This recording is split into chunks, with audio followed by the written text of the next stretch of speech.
Okay, let's have a look-see at the new Milwaukee M12 full vacuum. Now, unlike my usual look-see videos where I take a tool apart and then test it and do all that jazz, I can't really do it with this one because I'm going to have to return it. This unit is one of the units that people are complaining about on the internet as having a little bit of a battery issue. And so in this video, I will still do 3 parts. I'm going to start off by talking about what exactly the battery issue is, and I'm going to demonstrate it.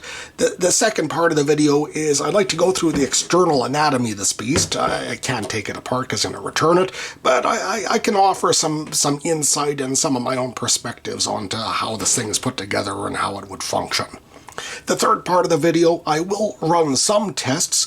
They will have to be dry tests. I'm not going to be sucking up any dirt or anything like that, but I have some ideas for testing airflow, and in particular, I'm interested in comparing the functionality of this new unit to the Milwaukee Dustbuster style vacuum, which I've had for quite a number of years. I actually quite like this thing. It has some faults, which I was hoping that this vacuum would correct, so toward the end of the video I'll have a little bit more discussion also on well, one versus other. Okay, here are the contenders. I got 3 batteries. None of them are the newest 6 amp hour XCs. They're all some low capacity batteries and one XC battery. But you know, if you're buying this vacuum, you're already invested in the M12 system, and you're probably going to be wanting to use your existing batteries with it anyways. They do recommend that you use the XC 6.0, but I want to be able to use all of my batteries. So the contenders, I have a 2 amp hour battery right here. I have a 4 amp hour XC battery right here. And I have a 3.0, a 3 amp hour battery that's sitting in the charger right now. Notice that it is actively charging, and as soon as it goes green, I'll be able to continue this video and then show some tests. Weirdly enough, the battery that has caused me the least trouble has been this tiny little 2.0. This little 2.0 battery, I threw it into the vacuum and it seems to largely run fine. The next battery that I had some issues with was this 4 battery, the 4.0. This battery, I had it in an inflator and I topped up one of my car tires. It ran just a little bit. It was showing 4 bars, and I jammed it into the charger, and it didn't charge. It showed green. I stuck it into the vacuum. I had the problem. The worst battery, the battery that has the most problems, I've had the most issues with, as being the new 3.0 battery. These two are about 2 years old, and this one is about 1 year old. This battery, even when it goes to green and I throw it in the vacuum, the problem immediately manifests. Now, I'm sure that these batteries are in fine condition. They're the maximum only 2 years of age and 1 year of age, and I haven't really abused them. I'm a home gamer, and usually they're just sitting on the shelf. Last summer, I did put them through their paces, though, with this M12 Fool reciprocating saw. I was using this saw with some rather oversized pruning blades to take out tree trunks and tree roots in the backyard. Fantastic for that purpose. This saw is really able to draw these batteries down really fast. In fact, the saw would get so hot that the gearbox would be hard to handle. Occasionally the batteries would overload. You get the 2 lights flashing. But the batteries performed as about expected. The 2 battery would give me maybe 10 minutes of hard work. The 3 battery would give me about 15 minutes, roughly. And this would give me about 20 minutes of work. So I think that the batteries are fine. The batteries, there's nothing wrong with the batteries. But this new vacuum, well, let's have a look at what's going on. Oh, look at that. The light's turning green, so we can test it. I can demonstrate what the problem is right now. Okay, so here's our freshly charged battery. Pop it into the vacuum, and to show the problem, I do not need to go on to level number 2. Just level number 1 is going to work, and watch what happens after about 10 seconds of running.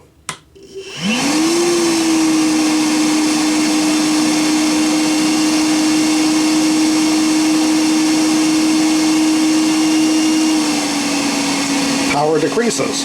Now, switch it to number 2. No turbo.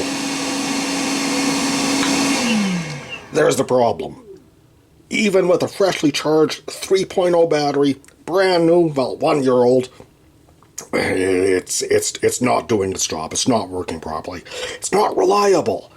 Now, weirdly enough, I hadn't had this problem with the 2.0 battery, not once.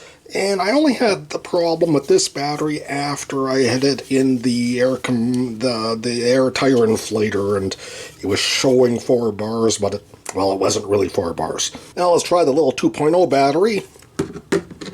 Jam it in there. Let's run it for 1 minute on low. So after 1 minute of running, there's been only a gradual tapering in power. It's not a dramatic decrease, and let's now put it on to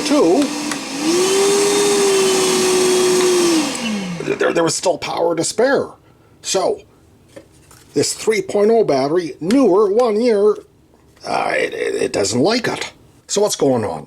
Well, one comment on some YouTube video I saw is that maybe it is the temperature sensing tab on these batteries. Possibly the temperature sensor tab can be bent out of the way and it's not making contact and reading. I don't think that's actually the problem here, because the temperature sensor would only trip it to go into thermal overload. And I was really carefully looking at the geometry of these and these 2 different batteries, and I don't see any real difference. In fact, I did try fucking around with the 3.0 battery just to make it so it was getting a better contact, just pulling it out a little bit. There was no effect with that. So I don't think it's to do with the temperature sensor. I think that it is just that this vacuum maybe doesn't have its battery management microcontroller programmed right. I think it's being a little too hypersensitive to voltage. Let's maybe give that a try and measure the voltage of these batteries. On the left-hand side, I have the 3 that's not working, and here's the 2 that is working. And this had worked already for over a minute and a half, and a little bit on high. Let's see whether there's any difference in the voltages of these batteries. Of course, the voltage that really matters is when it's actually under load. But let's try anyways. Alright, battery that works. 11.73 volts. Battery number 2 that doesn't work so hot. Look at that, 12.2 volts. It gotta be under load.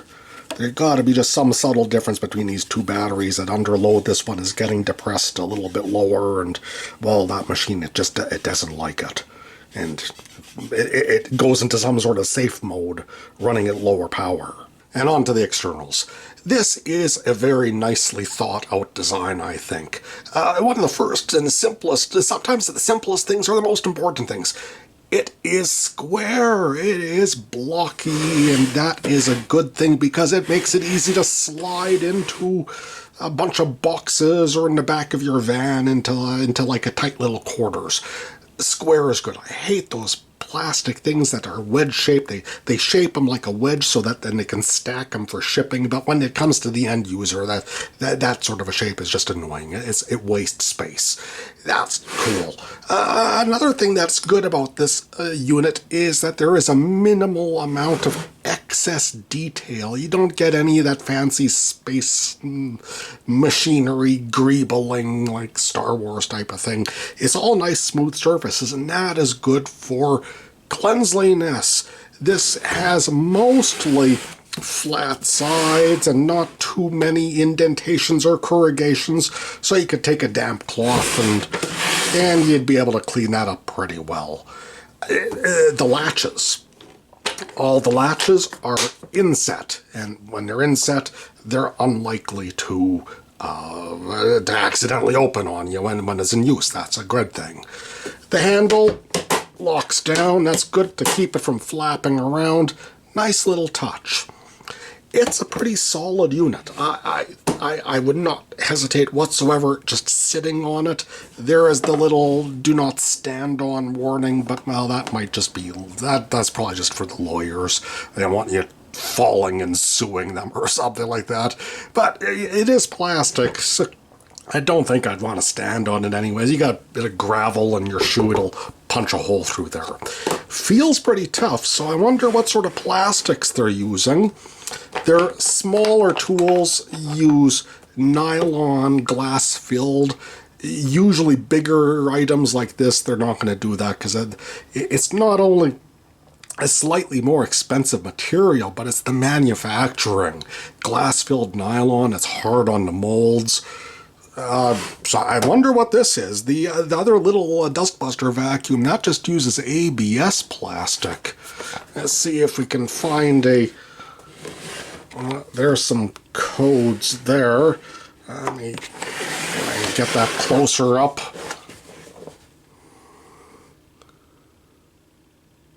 Interesting. That's polypropylene with 10% talc.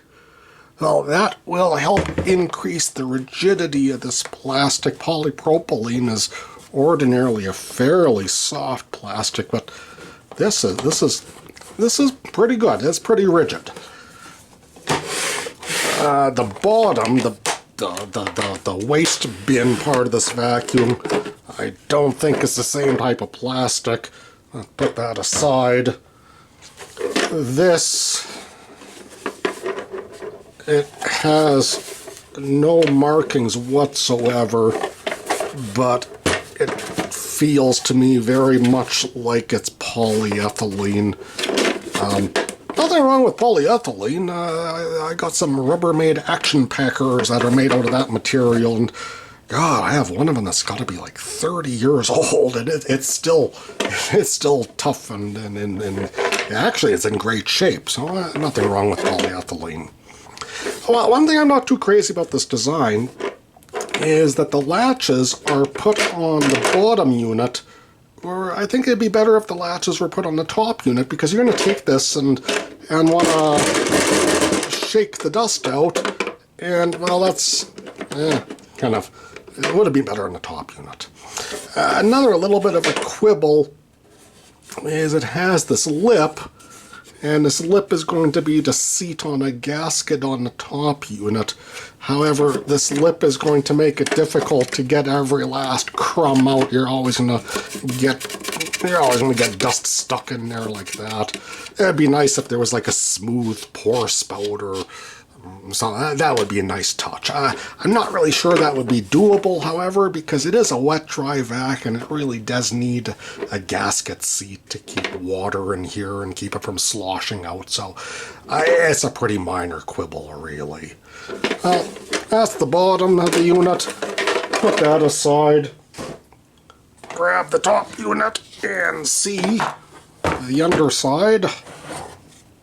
And we got a gasket around the entire length.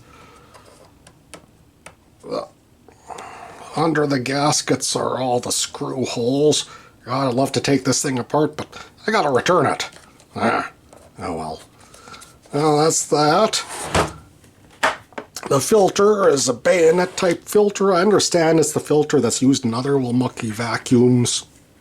There is a little bit of confusion as to whether it is water washable, but the little pictogram iconography on the bottom does show water droplets for the washing, so I guess that settles that. If you got that icon, you should be able to just stick it under the sink and give it a rinse.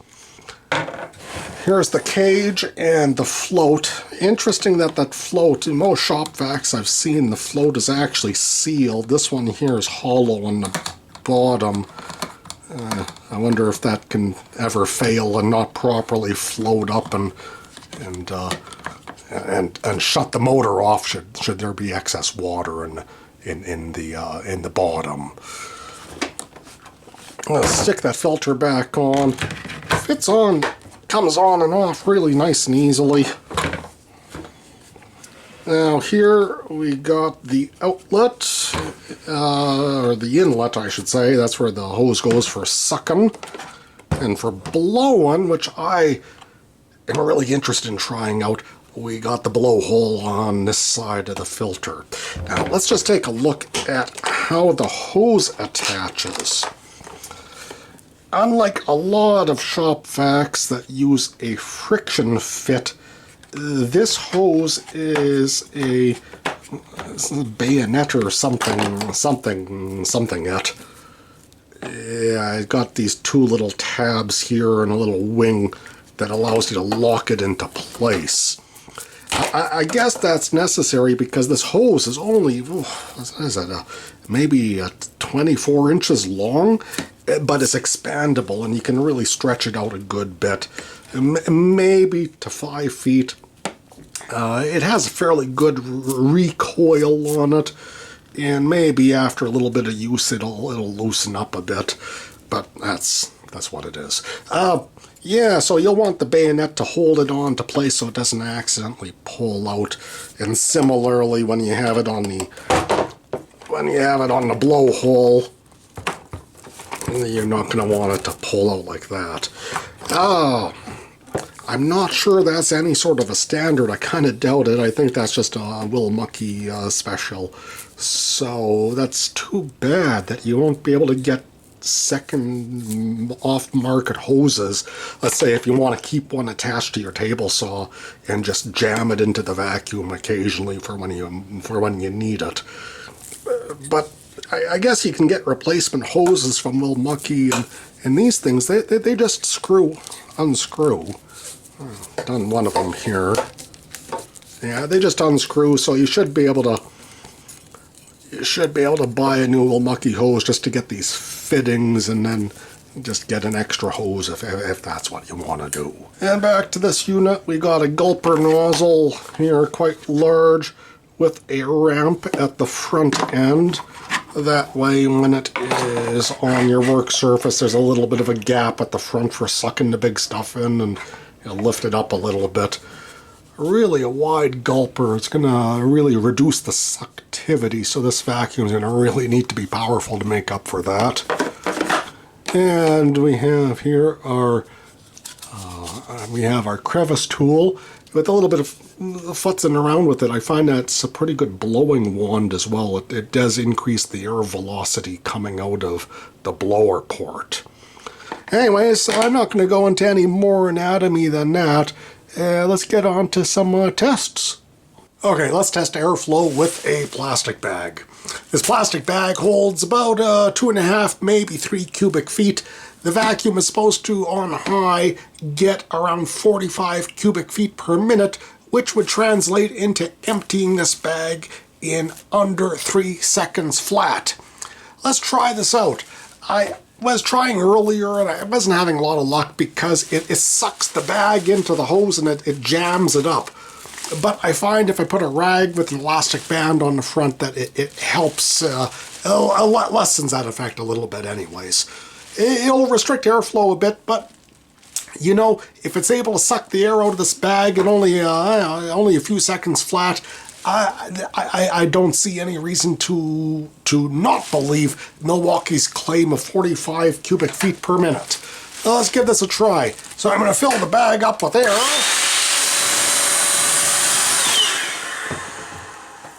Jam the suction wand into the bag roughly in the middle. And high.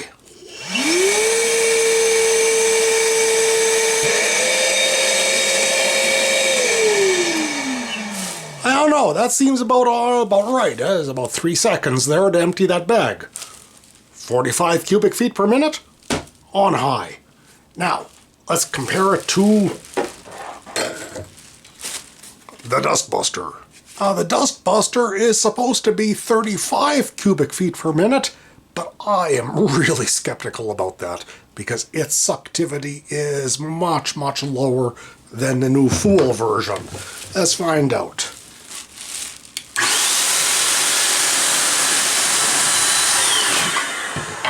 There's 2 cubic feet of air.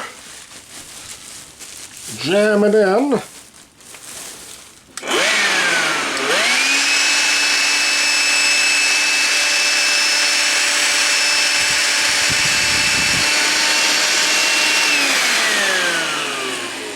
Yeah, that's definitely not 3 seconds. That's at least double the length of time.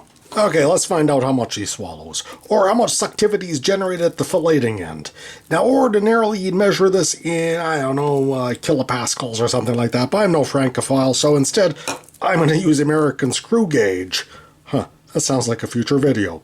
I got here a number 6, I got a number 8, no, that was the 8, that's the 6, number 10, I got a 1/4 inch here, I got a 3/8 nut, I got a 1/2 inch nut, and just to add something with a little bit of mass, I got a, it looks like it's about an inch long, 1/4 inch, I put a bunch of nuts on. It has a little bit of mass to it. Let's see if this vacuum on high is able to slurp up all of these goodies.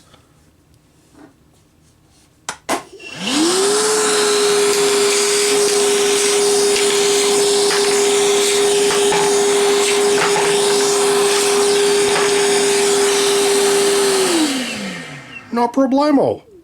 Well, now let's try this little guy. To be fair, it is a new filter that I installed. In the big guy, I got the 4 amp hour battery. In this one here, I have the 3 amp hour battery, which was giving me troubles before. And here again, we got the usual suspects in order of magnitudosity. Little Milwaukee M12 non-fool.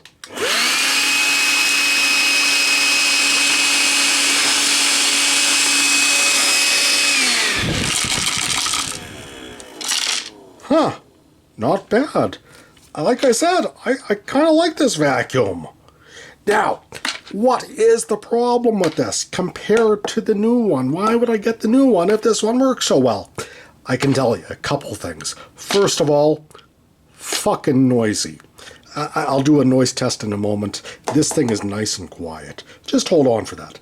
The other thing that's a little bit annoying is that this space here between the rubber flapper and the filter, it's not very large, and I find if I'm vacuuming up dry leaves or wood shavings or light but fluffy big stuff, it jams in here and it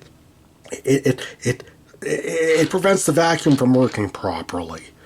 Also, the filter's not washable. You can blow it clean. I take it out sometimes and I use my handy dandy blower and I give it a little bit of a reverse action, and that helps extend the life of this a little bit. But this suctivity that you just witnessed, which was not too bad whatsoever, it's short-lived. Give it some sawdust, give it some fine dust, worse yet, give it some drywall dust, and the suction starts going down substantially. This guy here, the filter, it's a little bit more easy to maintain. You can take it off, you can shake it out, you can wash it off, blah, blah, yada, yada, yada. I still like this one. Form factor, tiny, compact, no hose. Minor quibble, it has a little bit of a moment arm, and you're vacuuming out the entire car. It gets a little bit annoying after a while. A lighter, extendable wand hose doodle thingamajigger, that might be a little bit more comfortable in the long run. And as we saw in the bag test, this definitely has a higher amount of airflow. Ultimately, this is going to clean better.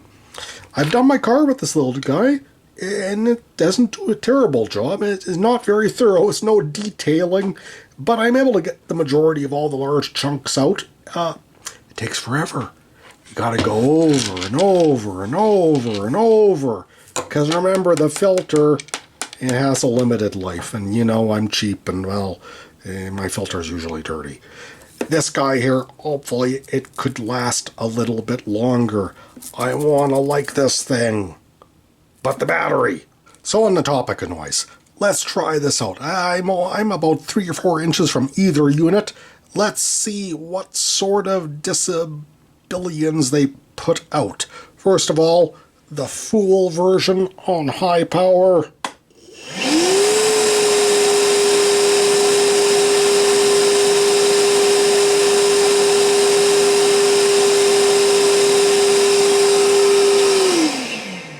90 some odd, but don't forget that this thing, that my work surface is acting as a bit of a sounding board, is making things louder than it really should be. Now let's give the original non-fool version a try and see how loud it is.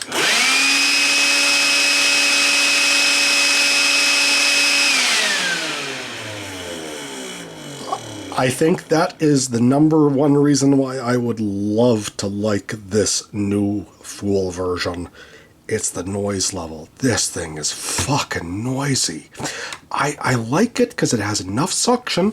I am able to do my workbench around my little mini mill when I got all sorts of little metal particles and swarf kicking around. I got to get rid of, just wipe it up. But, you know, it's literally a foot away from my bloody ears, and it is really loud. Wakes up the entire house. I don't want to even use it past 11 o'clock at night. This is comparatively quiet.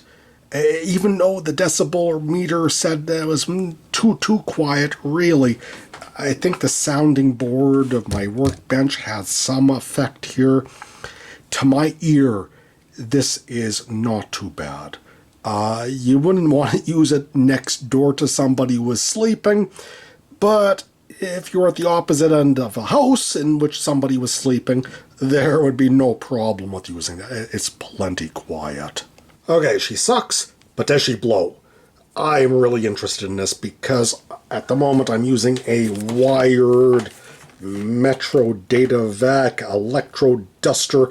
I love this unit, but that it is not battery operated, that is tethered to the outlet, is really annoying. But for dusting electronics, man, this thing puts out an incredible amount of airflow. How am I going to measure the airflow, or more specifically, I'm interested in the air pressure that this thing is developing to actually move dust that's been stuck on, that's been built on after years and years of sitting in somebody's office. I don't have any way to test that other than a piece of plastic and a vise. Moderately stiff piece of plastic, and what I will do is get myself a standard, a 6-inch or 150 millimeter rule, get this nozzle to the right length, and hopefully in post-processing I am able to see the level of deflection that I am getting out of that plastic card.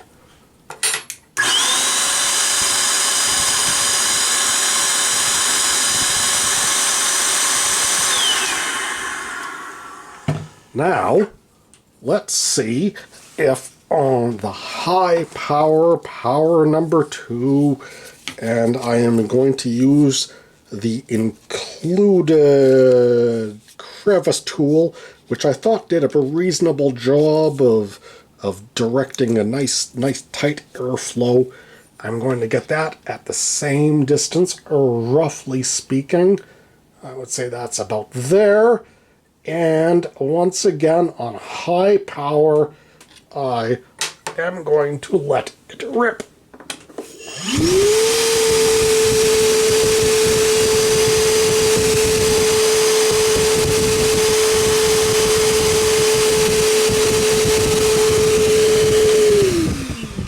Now, once again, a lot quieter. Much more pleasant, let's say in an office environment or at night when everybody in the house is asleep. This thing is relatively quiet.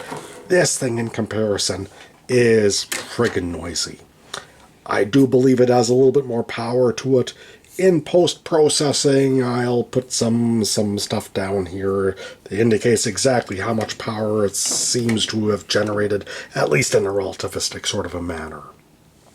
So anyways, that finishes up this look-see at the Milwaukee Fool M12 vacuum, and yeah, I don't know, I love it. I want to like it. It's you have to be a fool to buy it until they fix the battery issue, because that's a no-go.